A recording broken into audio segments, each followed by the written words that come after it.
É um pouquinho difícil pra mim, vice. Me perdi. Tranquilo. Vou me concentrar. Mas isso é tão íntimo.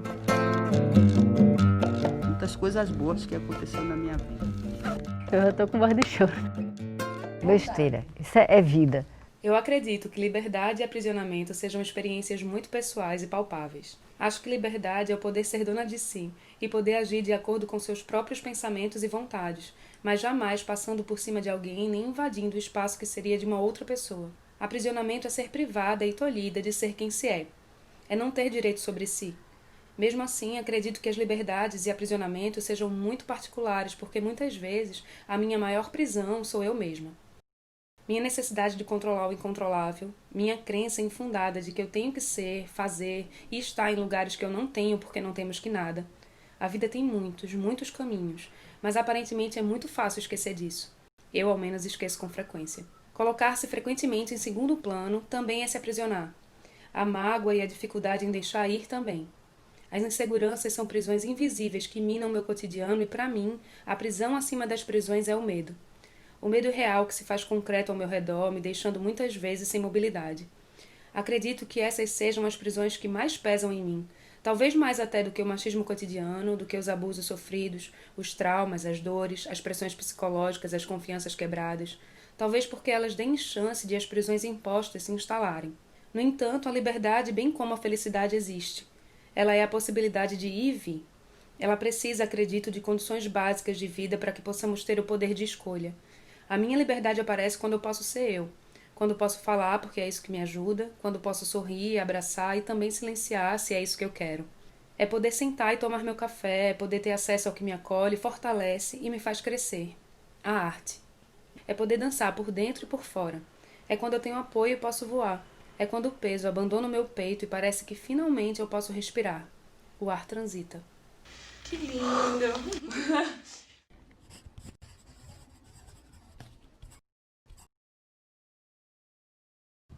Eu sou Marisa Pinto da Nóbrega. Sou paraibana. De uma família de 7 irmãos. Eu fui a segunda. E a segunda que eu acho que veio para modificar as coisas, principalmente em casa.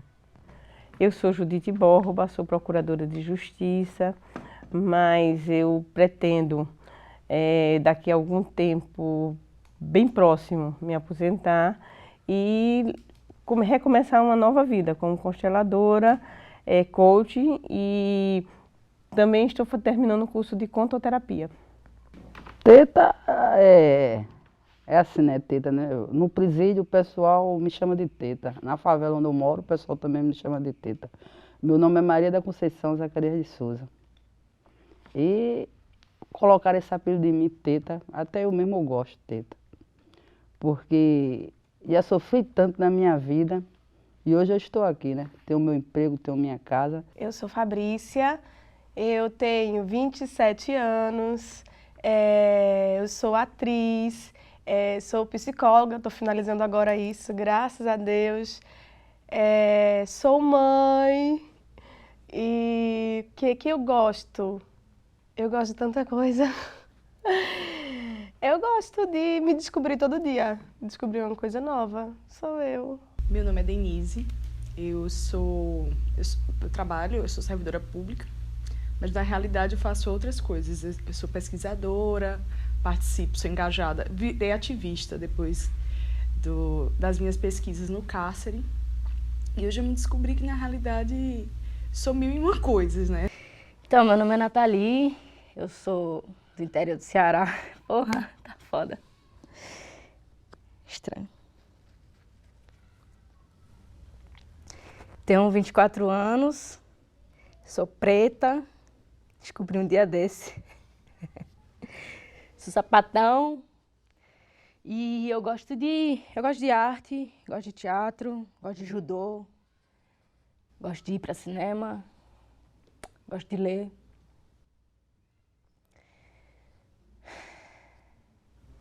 Meu nome é Carla e eu me descobri enquanto artista de várias formas assim e fui seguindo o coração. Eu sou formada em fotografia e aí no final da minha faculdade eu descobri que eu não estava seguindo o que de fato era para eu seguir. E eu comecei a resgatar coisas da minha infância, que eu gostava muito de pintar e dizia que queria ser pintora e desenhista, essas coisas. E aí eu comecei a pintar novamente e isso foi se abrindo assim de uma forma muito incrível. E eu fui me estruturando nesse lugar e o mundo foi me colocando onde eu tinha que estar realmente. E aí, hoje eu sou tatuadora, trabalho com o sagrado feminino, também sou terapeuta holística. E aí eu junto tudo isso numa coisa só e tudo flui. Eu sou Geni, no momento eu trabalho com comércio, né? E gosto do comércio, né? De tudo que eu faço. E faço porque gosto, né? Sou uma pessoa, às vezes rígida, mas também maleável. Tenho quer dizer, 7 filhos. 4 que criei e 3 que eu tive, né? Meu nome é Tereza Nogueira, sou delegada de polícia, cantora, compositora, mãe e mulher. Eu sou Nathalie, tenho 25 anos, sou profissional da educação física, educadora popular em saúde, sou atriz, tenho um filho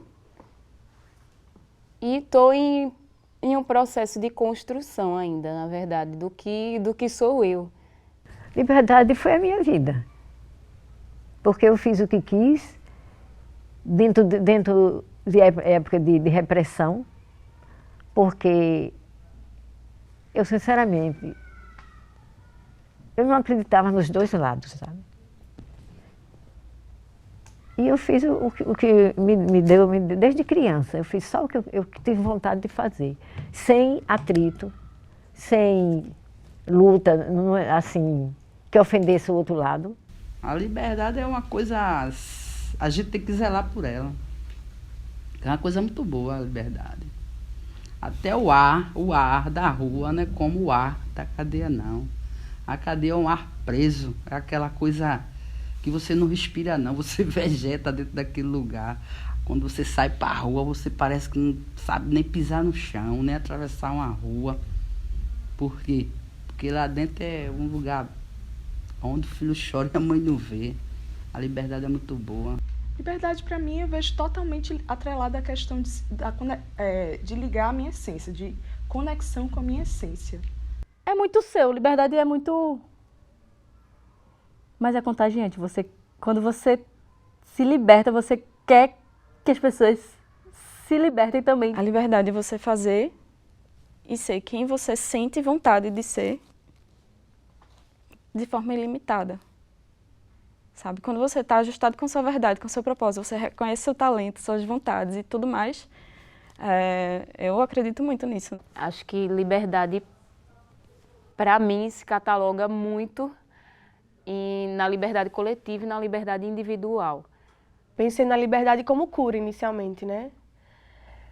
Mas aí eu comecei a tentar assim, mas vamos lá, Fabrícia, seja mais específica. Como funciona a liberdade para você?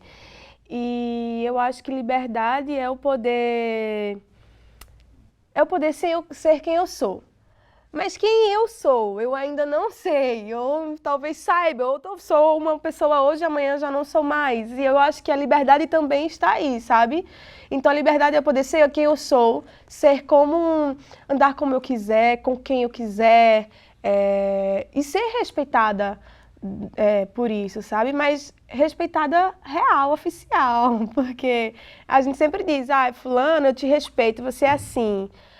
Mas se você fizesse tal, não seria melhor? Então a gente respeita o outro à medida que a gente vai dizendo como o outro tem que fazer, sabe? Com a crítica, com um conselho. Então acho que a gente não sabe um pouco respeitar a liberdade de escolha do outro. Acho que não há liberdade enquanto houver dependência afetiva.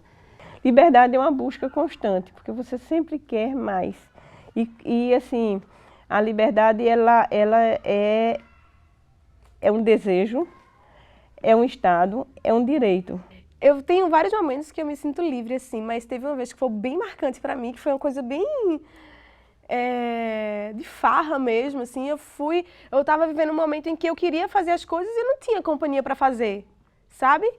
E aí eu, caramba, eu quero ir pra tal festa. Ai, não vou, amiga.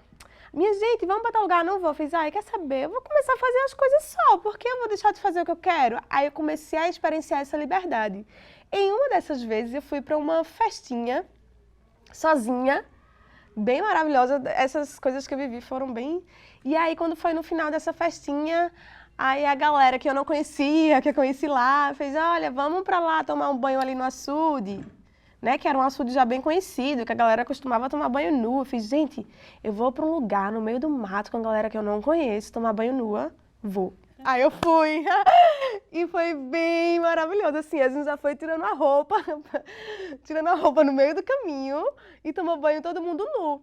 E naquele momento isso foi uma experiência de liberdade muito grande, eu me senti muito livre, sabe? Talvez hoje não fizesse tanto sentido, mas naquele momento me despir foi, assim, sou livre, uau, né?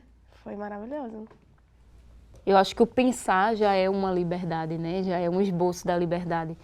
Eu me senti livre desde o momento que eu disse, eu não quero mais essa vida. Ali eu me senti que eu estava libertada.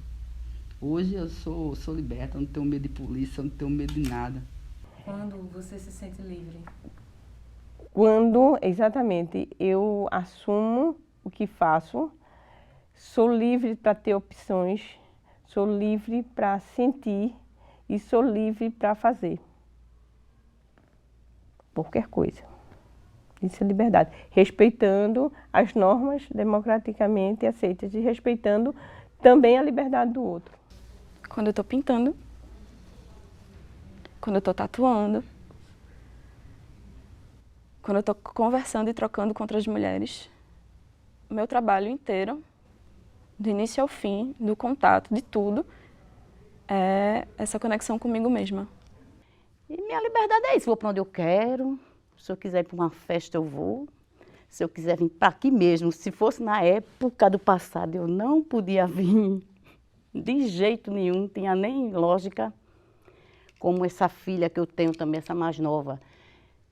Talvez se eu continuasse o relacionamento que eu tinha, a prisão que eu vivia com o pai dela, ela hoje não seria o que ela é, entendeu? Ela ia ser também, acho que igual a eu, né, talvez.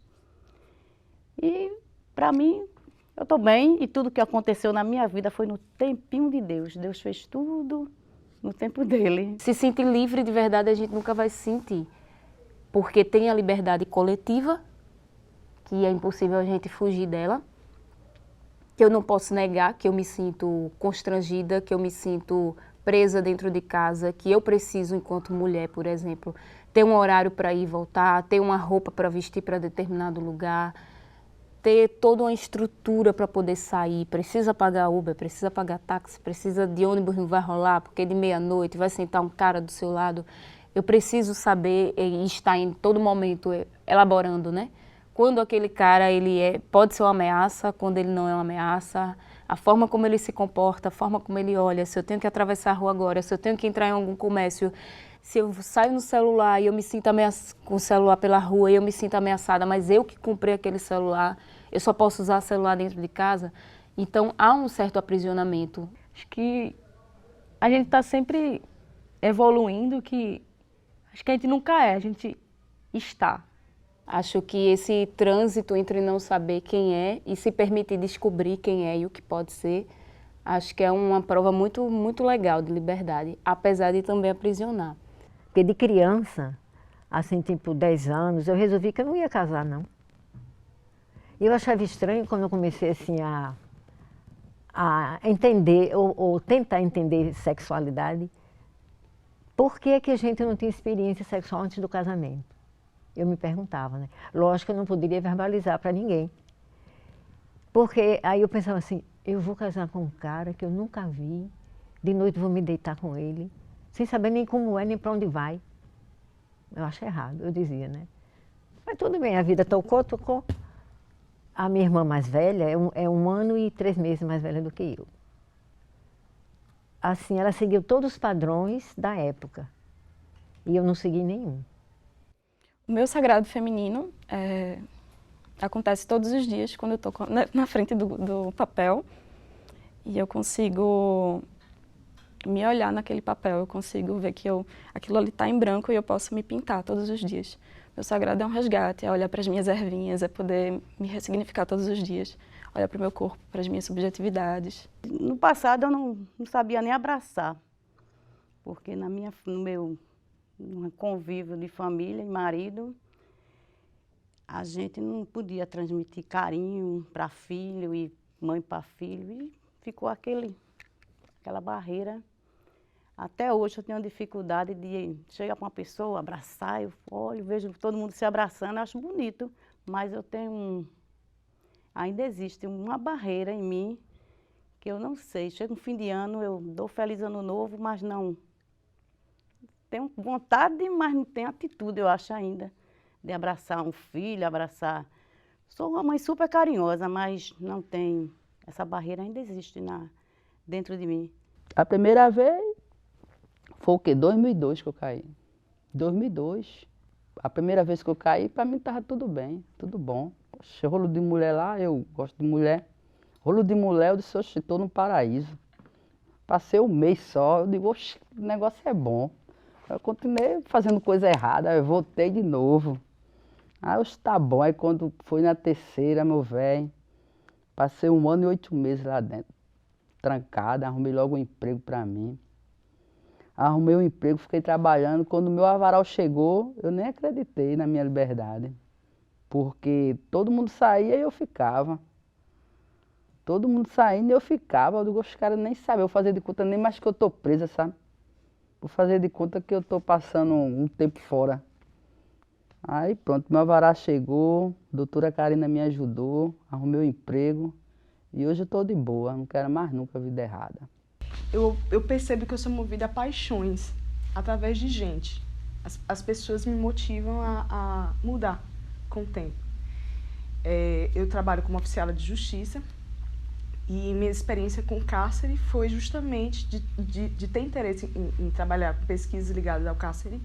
Foi porque eu levava intimações para o Bom Pastor e para o Cotela. E na época eu estava me divorciando. E a coisa que eu mais amava era escutar o relato das histórias dela. Então, acho que é porque virginiana é uma merda, né? Eu me cobro muito. E, tipo, minha família é católica, sempre foi. E aí a religião também pesou muito, sabe? E eu acho que se eu não tivesse saído de Aracati, não sei. Talvez sim, né? Porque era mais forte que eu. Eu nunca tinha ficado com mulher. Porque eu vim ficar com mulher pela primeira vez quando eu tinha 18 anos, aqui em Recife. Mas se eu tivesse ficado lá, não sei porque... Eu sempre quis dar orgulho ao meu pai, minha mãe, minha família, né? Você sempre quer isso. E eu fazia isso de todas as maneiras. Por isso que depois, quando você para e você pensa... Depois eu acho que... Por isso que eu era metida em tudo do colégio. Fazia teatro, fazia música, esportes, todos, futsal, basquete, vivendo o dia no colégio. Meio que, não sei, para quando tivesse apresentação, minha mãe tá lá e me ver. Enfim, eu sempre quis, sei lá, eu não sei se isso é exemplo, mas eu queria que ele sentisse orgulho de mim. E aí, quando eu falo isso, parece que, ser gay, tipo, vai dar vergonha, né? Mas porque eu fui criada assim.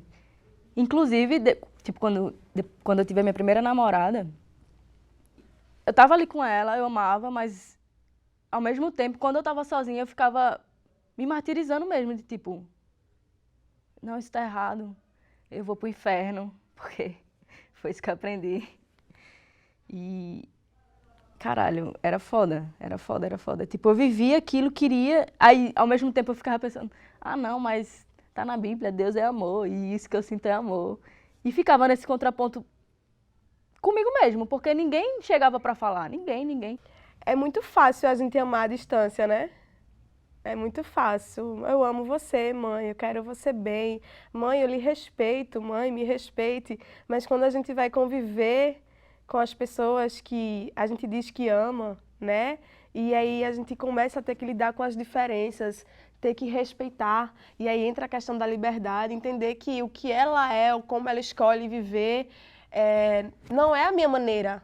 Mas eu também não posso julgar, eu tenho que respeitar, entender, ok, mãe, é você, né? Eu acho que foi isso que mudou, assim, esse choque de diferença mesmo, sabe? Eu já estava vivendo há 5 anos, 6 anos sem ela, então quando eu voltei outra. E minha mãe também era outra, né? Então foi, nossa, tá tudo diferente. Aí foi quando eu resolvi, por que eu vou casar quando eu crescer? Não. Eu vou trabalhar, eu vou estudar, porque eu preciso dar uma vida melhor para meu pai e minha mãe. E eu fiz. Agora foi duro, não foi fácil não, viu? Eu tirei leite das pedras, mas foi tão bom que hoje eu olho assim, eu moro só hoje, né? Não casei, mas tive um grande amor que me representa isso aqui, ó.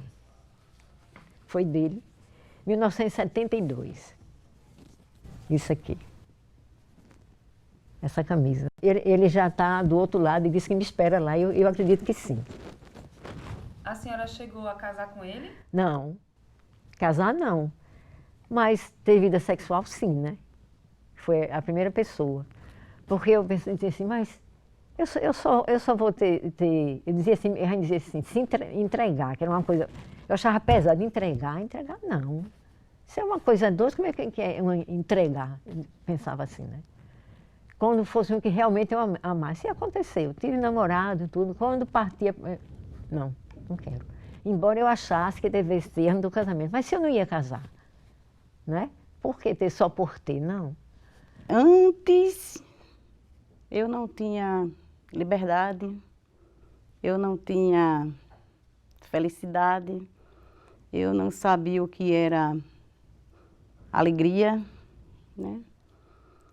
Criei esses meninos e, com o tempo, né, há 12, 13 anos para cá, é que eu tenho mais, sou livre, faço o que eu quero, faço o que eu gosto, né? Tenho comunicação com as pessoas, que eu não tinha, era privada disso. Eu tive 3 entradas dentro do presídio. Mas quando eu tive uma ajuda, que hoje eu trabalho, né, no Tribunal de Justiça, sou servente gerais, trabalho na limpeza, mas tenho muita honra de mim próprio por ter saído daquela vida que eu vivia. Porque a liberdade não tem dinheiro que compre, porque eu vou roubar aqui agora, pô. Se eu pegar um flagrante, eu vou para cadeia. Acabou minha liberdade naquele segundo ali, naquele minuto. Eu vou dizer, porra, eu tinha tanta da coisa sobre o roubo, mas eu nunca vi ladrão rico em cadeia. Se ele chegar rico, ele fica pobre. Termina sem nada. E a melhor coisa que tem é a liberdade. Hoje eu tenho honra de mim, minha família todas têm honra de mim. Todo mundo me abandonou dentro do presídio, mas eu perdoei todo mundo. Porque foi uma opção que eu quis, eu procurei, eu tinha que pagar pelos meus atos. Estava pensando, junto com outra, de fazer um livro, que é a ideia de que antigamente, e ainda em alguns momentos, as instituições de longa permanência para idosos, elas eram prisões. E o nome oficial dos abrigos é Instituição de Longa Permanência para Idosos, por causa do Estatuto do Idoso, mas é para ser um lar. Então, tirar essa conotação de prisão clínica. Eu já vivi uma forma de aprisionamento em uma relação e aí se tornou uma coisa assim bem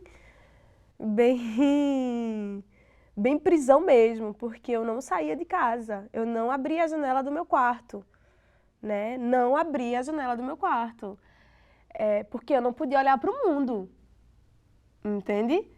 Então, eu só saía de casa se fosse acompanhada por esse namorado.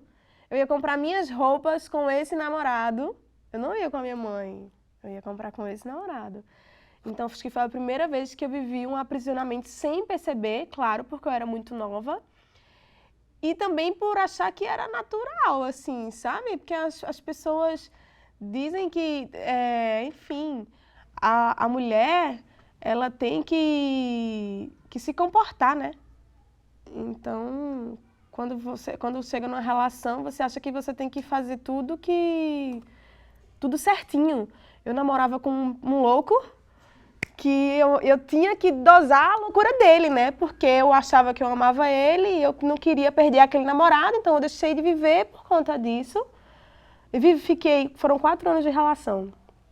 Então, quando eu me dei conta que eu estava há não sei quanto tempo sem sair de casa, sem abrir a janela do meu quarto, sem estar com a minha família, assim, sabe? E eu também não conseguia sair desse espaço, assim, tipo, eu não conseguia sair, sabe, disso. Eu lembro até hoje que uma tia minha virou pra mim e falou assim, foi aí que me impactou. Fabrícia, você reconhece que fulano não te faz bem? Eu não tive como não pensar nessa pergunta. A gente pensa que não vai reproduzir, né, situações passadas assim em relação àquela, a gente olha para um cenário e diz assim, poxa, eu nunca vou fazer isso. Eu olhava muito para minha mãe e dizia, poxa, mãe, por que você está nessa situação? Por que você insiste em estar nesse lugar? E eu questionava muito isso dela. Até um dia em que eu resolvi me casar, nós resolvemos casar, e apesar de forçar muito a barra assim para parecer que eu estava muito feliz, que eu estava no lugar que eu queria, eu estava realmente conquistando outros espaços assim, de me olhar e de começar a abrir espaço para poder criar, para poder ser quem eu sou, né? Ao mesmo tempo eu estava reproduzindo muitas coisas advindas desse cenário que eu não queria, sabe? Eu não queria olhar. E por muito pouco tempo, mas de forma muito intensa, assim, eu vivi muitas situações em que eu me coloquei em prisões, sabe? Prisão de ter que reproduzir algumas coisas e ter que agir, porque eu tinha que agir porque eu estava casada, sabe? Seguir a cartilha do casamento, de um casamento que é falido, na verdade, né? E isso vai nos colocando em lugares que não são confortáveis, que a gente tem que enfrentar, porque tem que enfrentar. E aí, quando a gente se dá conta que não tem que enfrentar, não, aí a gente vai abrindo um pouquinho a consciência, né? Ah, meu Deus. Achei.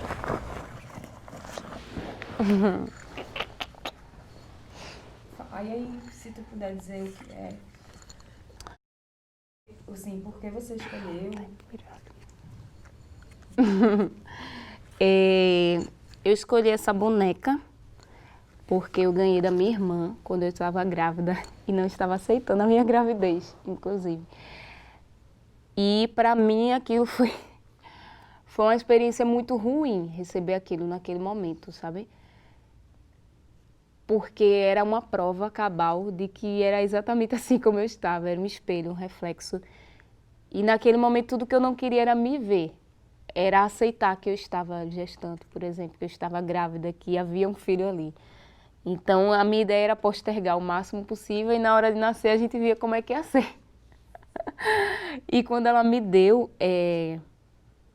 essa boneca, a primeira coisa que eu fiz foi embalar e guardar bem longe de mim. Porque era uma imagem que eu me encontrava nela e que eu negava a mim mesma, né? E que posteriormente, quando eu me mudei novamente, que eu consegui fazer uma limpeza maior do que eu estava sentindo, do que eu tinha passado, foi o primeiro objeto que eu coloquei em cima da minha mesa, por me identificar hoje com essa mulher, com a negra, com a mãe, que para mim eram estereótipos dentro de mim, né? Eu não queria me considerar mãe porque dizem que mãe é desse jeito e eu não sou desse jeito. Não é possível ser mãe de outro jeito, então eu não sou mãe. Eu não sou negra porque dizem que negra é isso e aquilo outro, então eu não quero me identificar enquanto negra porque eu não sou exatamente assim. E que para mim hoje é um objeto que guarda muita, não diria superação, mas muito crescimento, muita identificação. Que o povo acha que a mulher é a reabilitação do homem, ele vai mudar. E eu, quando era mais nova, achava que eu tinha que ser uma santa, né? Que tinha que ajudar as pessoas a mudarem. vou ajudar essa pessoa a mudar. Vou provar o meu amor. E eu já reconheci que não era bom. E aí, nesse relacionamento, ele já chegou a me agredir, apontar... Gente, se eu tô viva hoje, Deus, obrigada, porque ele já apontou a arma, chegou a apontar a arma pra mim. Isso, inclusive, uma das vezes, numa brincadeira, a arma disparou, sabe? Foi, assim, uma coisa... Eu não tinha realmente noção do perigo que eu tava correndo com aquele cara, assim. Da vez que ele bateu na minha cara, eu fiquei... O que é isso? O que tá acontecendo comigo, sabe? Mas também só rolava uma ameaça, né? Por isso que eu também não conseguia sair. Né? Aí foi quando eu vim pra cá. Falei, mãe, ó, eu quero ir embora. Terminei o relacionamento e eu quero ir embora, eu quero sair daqui, eu preciso sair daqui. E aí eu vim pra Recife. Aí quando eu cheguei aqui, eu ainda vivi um pouco isso, porque ele me ligava, me ameaçava, enfim, eu tive que mudar meu número inúmeras vezes, assim, sabe? Mas aí eu comecei a entrar em contato com a liberdade. Com a liberdade de sair com as pessoas que eu queria sair, com os amigos, porque eu não podia ter amigos, né? Com a liberdade enfim, de fazer o que eu quisesse fazer, de sair, de comprar roupa, de bater perna. Uma coisa tão pequena que eu não vivia, sabe? Foi meu primeiro contato com a liberdade, foi assim, estou saindo dessa prisão. E foi quando eu comecei, aos pouquinhos, reconhecer que eu vivia um relacionamento extremamente violento e que hoje eu poderia não estar viva, né? Eu vivi 23 anos casada com o pai dos meus filhos, como falei para você, criei 4 filhos dele, mais 3 meus com ele. E depois veio a separação, há 13, 14 anos mais ou menos, a gente não deu mais certo e veio a separação. Depois da separação eu tenho uma vida... depois desse tempo foi que eu vim ver o que era a vida, né? Porque no tempo do meu casamento, eu não podia conversar nem com um amigo. Se uma pessoa parasse e conversasse 10 minutos, ele já vinha e dizia, está conversando demais, tem o quê? Tem isso assim para fazer. Aí eu ficava, senão não tinha nem contato com o povo, até nem com família. Eu, às vezes passava 3, 4, 5 meses sem ver nem minhas irmãs, minha mãe. E era essa prisão que eu tinha. Eu me sentia muito presa. Com a separação, teve aquele sentimento muito forte, né? Senti muita dificuldade de me acostumar. Mas com o tempo, o passar do tempo, foi me mostrando que aquilo ali tinha que acontecer, que era para poder eu conhecer o outro lado da vida, que aquilo não era a vida. A vida que eu tenha que viver era essa agora. Minha vontade hoje é poder não me comportar de maneira alguma para ninguém. Me comportar do jeito que minha alma está pedindo. Meu pai tinha medo que a gente se perdesse, naquela época era isso, né? A minha irmã jamais se perderia, porque com 18, 19 anos ela casou logo, casou com um primo militar, aquela coisa toda, né? E eu só olhando, eu disse, mas que besteira. O que vai fazer? Eu pensava, né? Ela terminou, naquela época era pedagógico, professora primária. Não foi lecionar, que ele não deixou. E eu nunca deixei que me derrubassem. Através de uma entrevista eu estou aqui. Que se não fosse através dessa entrevista, você não estava nem falando comigo, porque uma hora dessa eu estava muito doida. De crack, roubando, tirando onda. Uma entrevista. Chegou lá no Bom Pastor, era a chaveira do Bom Pastor. Era a chaveira. Aí ela perguntou que queria fazer uma entrevista. Aí as meninas disse, eu quero nada, eu vou dizer minha vida a essa mulher. Ela vai me dar uma pedra de crack, ela vai me dar dinheiro para mandar para minha família. Aí eu olhei assim, eu digo, porra, porque eu sempre fui uma pessoa educada assim, de querer coisa boa para minha vida, só que não tinha uma chance, né? Aí eu vou, não quero nada, só quero só me desabafar. Quero me desabafar porque a polícia, tudo ignorante lá dentro com as pessoas. Uma psicóloga a gente não podia chegar junto, entendeu? Não podia desabafar com ninguém. Aí eu fui, conversei com ela, chorei que só a porra. Ela disse, amanhã é sua audiência, Cissa. Vou trazer uma roupa para você, vou trazer pasta, vou trazer sabonete. Ali eu peguei o quê? Uma fortaleza, uma confiança naquela mulher. Aí eu disse, ela vai me ajudar. Aquela esperança que ela ia me ajudar. Aí eu saí da cadeia. Quando eu saí da cadeia, Eu fui visitar minha companheira que ficou, me soltei e ela ficou. Ela roubou um liquidificador para ficar junto comigo. Na loja, roubou um liquidificador, já tinha tirado 10 anos de cadeia. Aí foi na loja, para não ficar sozinha, que sem eu ela estava perdida. Aí ela disse, eu vou plantar ela. Aí foi na loja, nas Casas Bahia, que eu me lembro até a loja, roubou um liquidificador e foi ficar. Eu digo, eu era chaveira, peguei até a corrente para danar nela. Rapaz, como é que tu faz um bagulho desse? Rapaz, eu vou te matar aqui, miserável. Como é que tu faz um negócio desse? Roubar uma porra de um liquidificador para vir para cá, eu querendo ir embora e tu querendo vir para cá fazer o que aqui? Aí o que foi que aconteceu? Eu saí, ela ficou. Eu saí, ela ficou. Trouxe um objeto que representa o momento que eu estou vivendo. Tive um pouco de dificuldade de pensar em um objeto especificamente. Trouxe essa jaspe vermelha. É uma pedra que simboliza a proteção.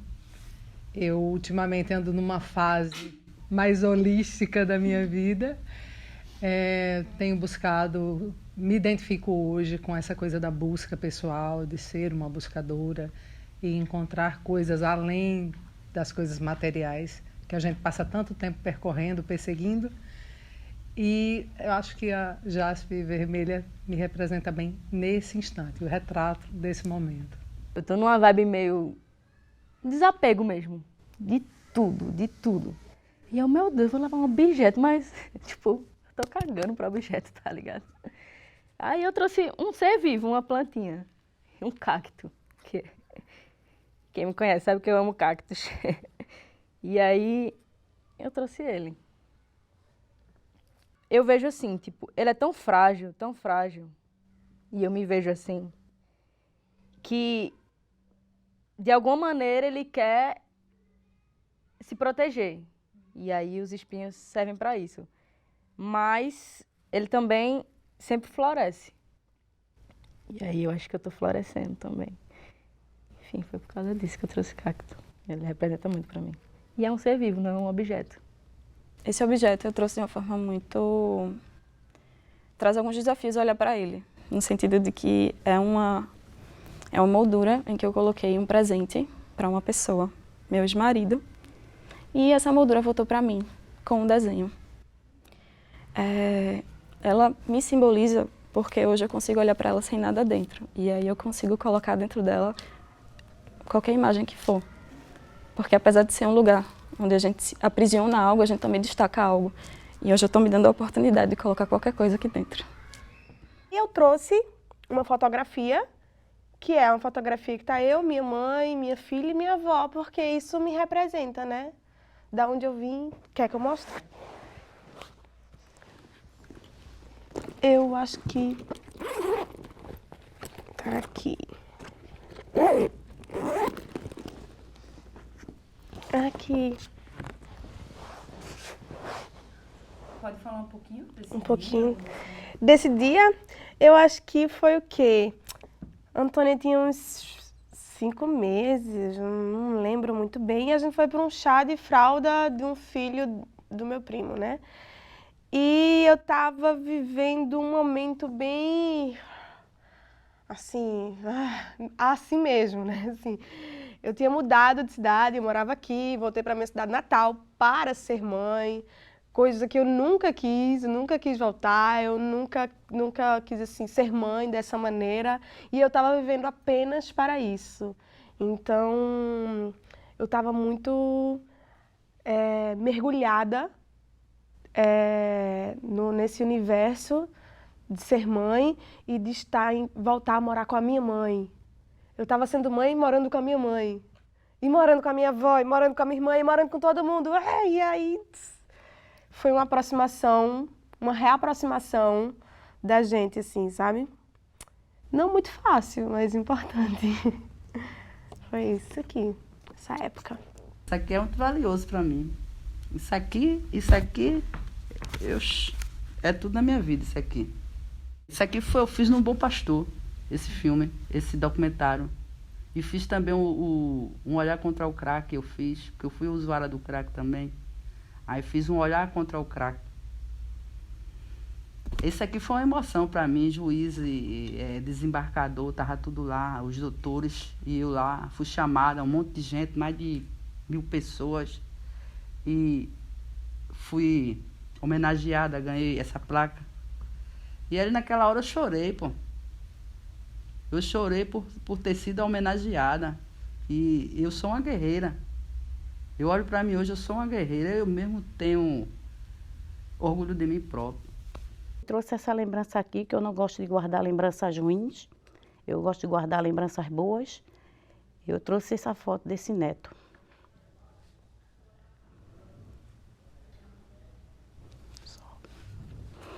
E essa foto me representa?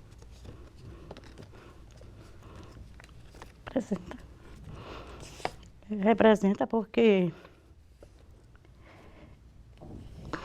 eu pensava que ia morrer e não ia ver o neto. Neto legítimo, né? Eu tenho.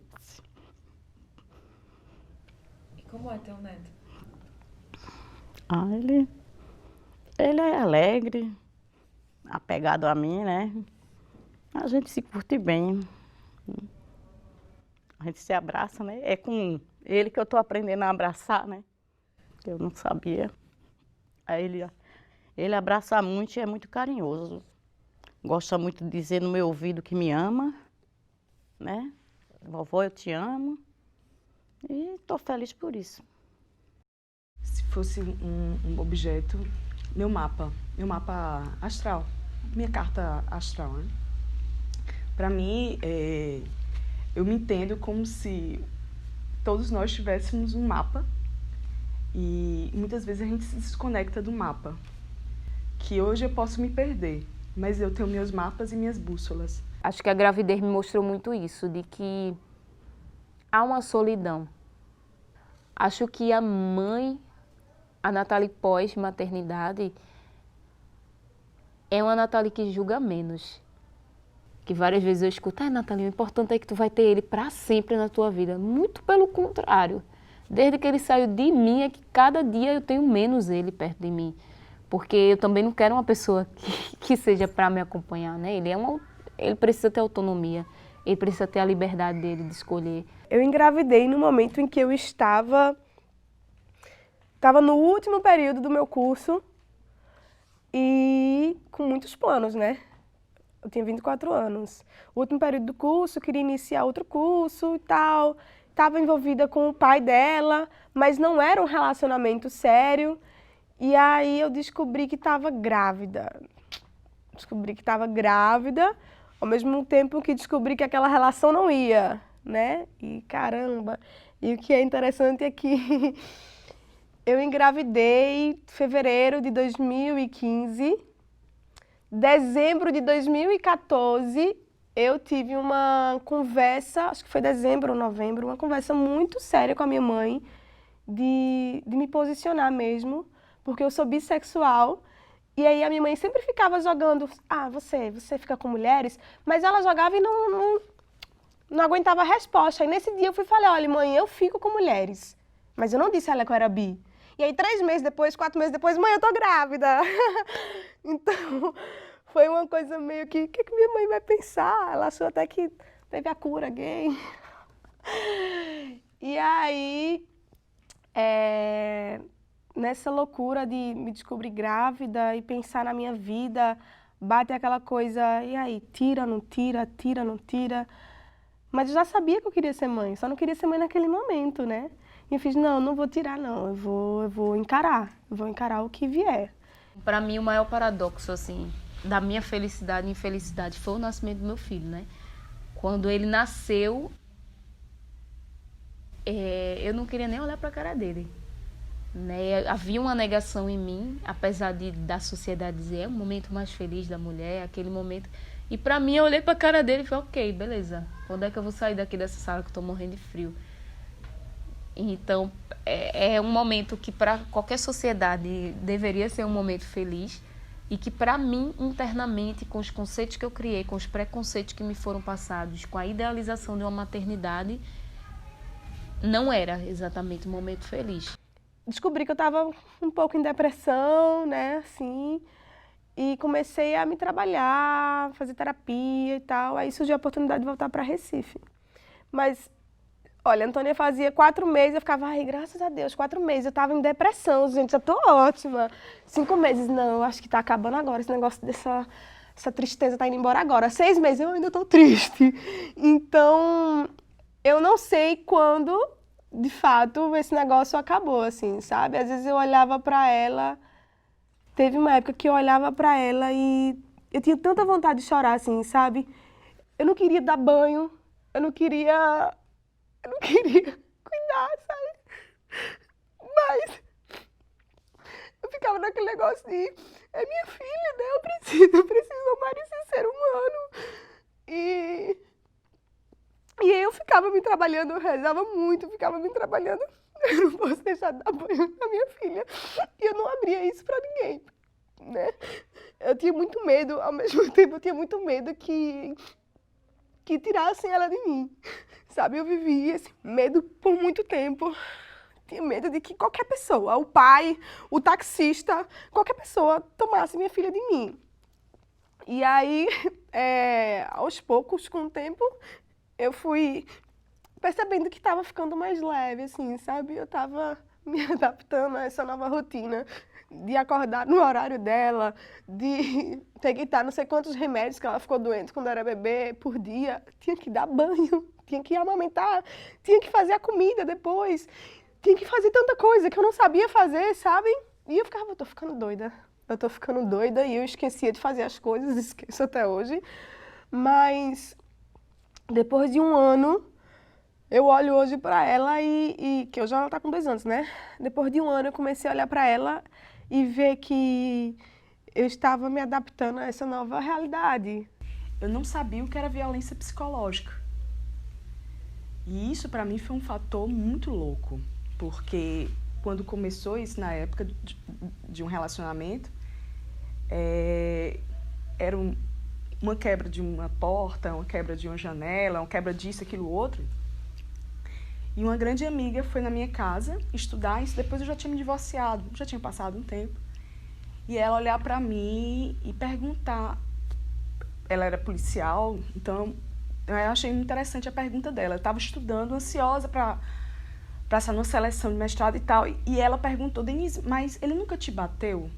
Aí eu ter olhado para ela e disse, não, tu é louca, nunca me bateu. Eu nunca sofri violência, não. Eu disse, peraí, a porta tá quebrada, a janela tá quebrada, isso da tua casa tá quebrado. Como é que você diz? Isso é violência psicológica. A Lei Maria da Penha é feita para mulheres, tá entendendo?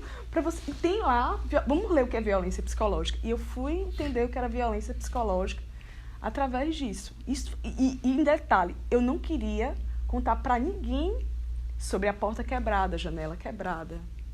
Eu comecei a entrar na minha prisão de, sim, aparentar que as coisas estão bem. Então, para todo mundo, tá ótimo. Não, tá maravilhoso. Tá tudo... E desmoronando.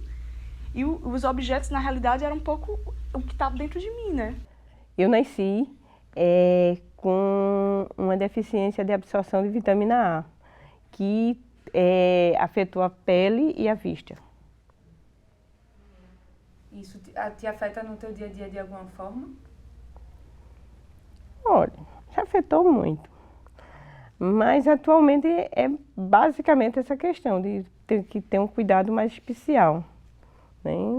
Por causa de cremes, por causa tá sempre remédio no olho, um colírio, alguma coisa assim, tá sempre. Né? No iniciozinho da minha vida, eu acho que afetou muito, porque inclusive ninguém sabia o que era. Mas essa parte, até mesmo humano, não me lembro muito. E na adolescência, afetou muito, porque eu tinha que... Né, a questão da vaidade versus a questão da pele. Né, e é algo que aparenta eu ser um pouco... ser mais velha do que eu efetivamente sou. Eu tenho 54 anos e devem achar que eu sou mais velha do que a idade que eu tenho. E isso na adolescência se afetou muito. Hoje, de certa forma, fica mais fácil. Nesse momento, na minha vida, muita coisa tem florido. Eu não tenho conseguido olhar para prisões. Eu acho que é o momento de cada pessoa, né? E eu digo isso de forma muito verdadeira, não é chegando aqui, minha vida é maravilhosa, não é isso, a gente tem prisões. Prisão é um boleto que a gente tem que pagar no início do mês. Né? Prisão é você ter que... são os compromissos também que a gente arca, a nível energético também, às vezes. São alguns tipos de relacionamento, né? Pode ser muito forte o que eu vou falar aqui agora, mas assim, uma prisão muito, muito grande para mim ainda é minha família. Apesar de eu não morar mais com meus pais, ainda há um compromisso que é um compromisso pesado, assim, digamos, de ter que encontrar nesse lugar, nesse recinto, obrigações que eu acho que não me cabem mais. Teve uma vez que eu fui no shopping de Petrolina e aí, na hora que eu fui dobrar numa esquina, eu dei de cara com ele, assim, mas foi uma coisa meio que... Sabe, minha prima tava comigo, até ficou esperando alguma coisa minha, eu fiz, não. Aí depois caiu a ficha, cara, que eu fiz, né? Que eu fiquei tanto tempo com uma pessoa que não tem nada a ver comigo e nunca mais eu vi essa pessoa na minha vida. Só essa passagem, assim, sabe? Se tu pudesse, assim, falar alguma coisa pra ele, o que é que tu falaria? Ai, não consigo. Não consigo. Não falaria nada. Só se fosse pra ficar.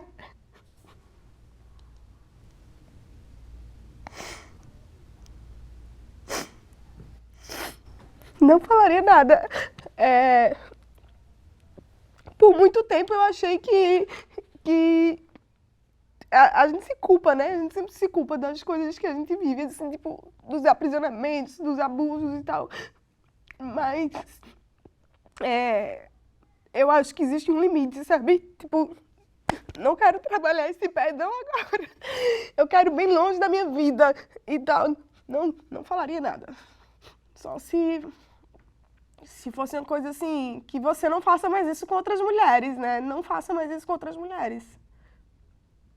No momento em que eu disse, eu vou pensar em mim, tudo mudou. Bastou eu dizer, eu vou pensar em mim e agir assim, tudo mudou. Para mim, o casamento era a base de tudo. Eu não podia, de maneira nenhuma, acabar aquele casamento. O pai dos meninos era muito assim mulherengo, aperreava muito com mulheres fora. De vez em quando era uma tacada e eu sempre contornando. Aquele foi cansando, né? A vida foi cansando. Eu pensava muito também nos meus enteados, porque não tinha mãe.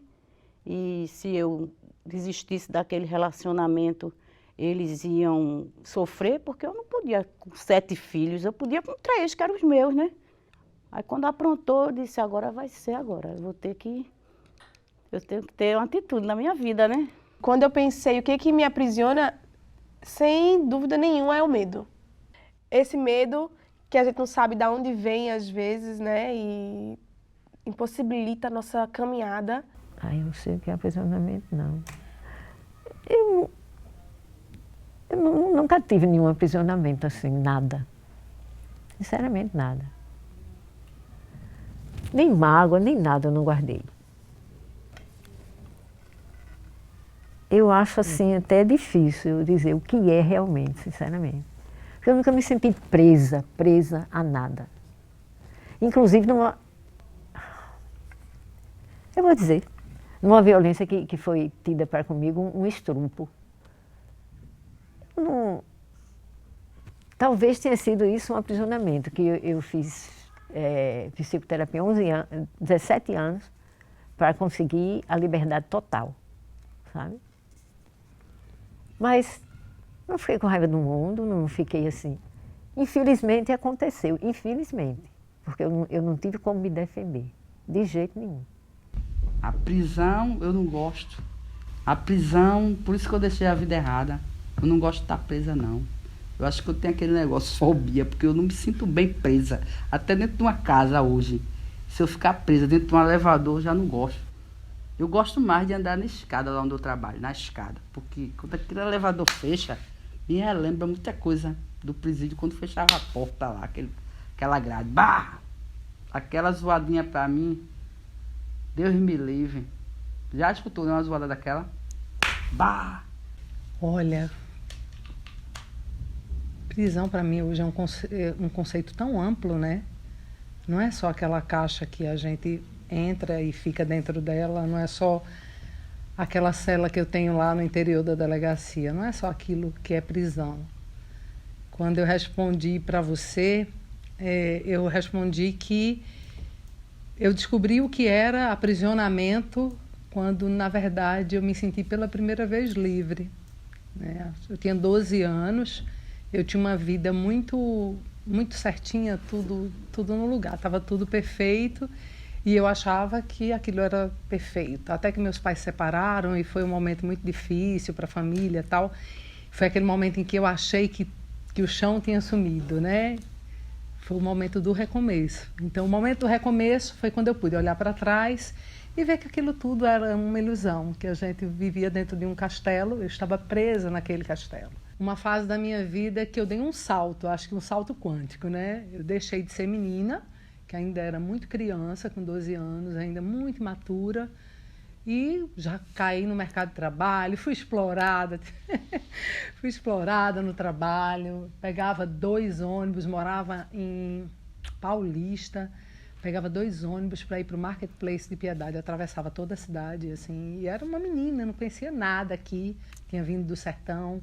Então a gente chegou aqui em Abreu e Lima, com uma na frente e outra atrás, uma casa caindo dos pedaços, a gente já não tinha mais os bens materiais que a gente tinha no sertão, em Petrolina, e que, na verdade, nos aprisionavam, né? E aqui, sem nada disso, eu experimentei o primeiro gostinho da liberdade. Então, prisão, para mim, é isso. Prisão não é só quando você está dentro de uma cela, quando você está dentro de uma caixa. Prisão, a pior prisão que existe é essa que aprisiona você. Eu pensei que fosse uma sensação de morte, mas não. Porque muitas vezes a morte, ela é atrelada à questão de se tornar livre, né? Quantas pessoas imaginam que a morte... E às vezes a gente pensa justamente isso, né? A gente é criado nas redomas religiosas e às vezes atrela essa questão. Mas o aprisionamento é muito mais perverso. O aprisionamento, no meu entendimento, é você ser enterrado vivo. E minha prisão é essa, porque eu ainda trabalho, né? Eu trabalho muito. Eu trabalho de domingo a domingo. Aí eu queria que já tivesse tudo organizado, porque eu ia, assim, passar dias fora, procurar mais parente, não ter aquele compromisso de todos os dias para o trabalho, como eu tive, que eu comecei a trabalhar muito cedo. Eu não já estou nenhuma novinha, né? Posso ir, né? E não aproveitar esse desejo que eu tenho. Eu tenho vontade de trabalhar mesmo, né? Folgar mais. Eu acho que você só percebe que esteve presa depois que você se liberta. Eu me sinto cada vez mais livre. Não posso dizer a você que já cheguei naquele estado de me sentir plenamente livre. Eu não sei se é possível, nesse plano que a gente vive, experienciar isso. Não sei. Mas eu já me sinto tão melhor, tão mais inteira, assim. Posso dançar agora?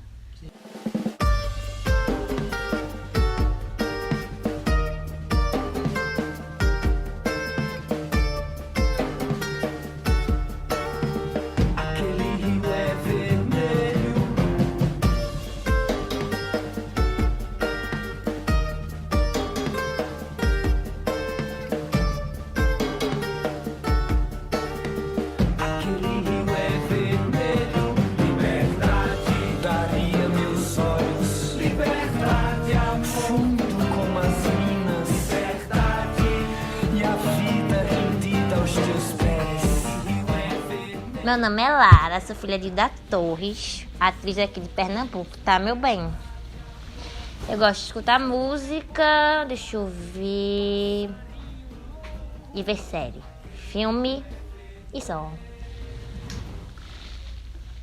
Eu acho que prisão é reprimir as pessoas, dizer o que elas podem ou não podem fazer. E liberdade existe? Claro. Claro, o que é liberdade? Pra mim, liberdade é você fazer as coisas que você gosta. Tipo, voar. Tu voa muito. Como? Me ensina. Nos sonhos. Voando nos sonhos. E como é o sonho? Me conta. O sonho é uma forma de a gente pensar da vida o que a gente quer. Então acho que eu posso ir lá também, né? Pode. Qualquer coisa você vai me mostrar como é. Uhum. Então, quando é que tu se sente livre? Quando eu começo a cantar. Tem alguma chance de tu cantar agora? Não. Tem que preparar minha voz. Mas tem alguma chance de tu dizer qual música que tu gosta? Uma música especial, assim, que tu acha que significa muito pra você? Aquela música da Elis Regina, Nossos Filhos. Por que essa?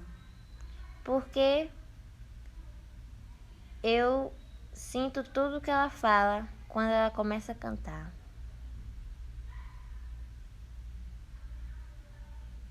Tu quer ser cantora?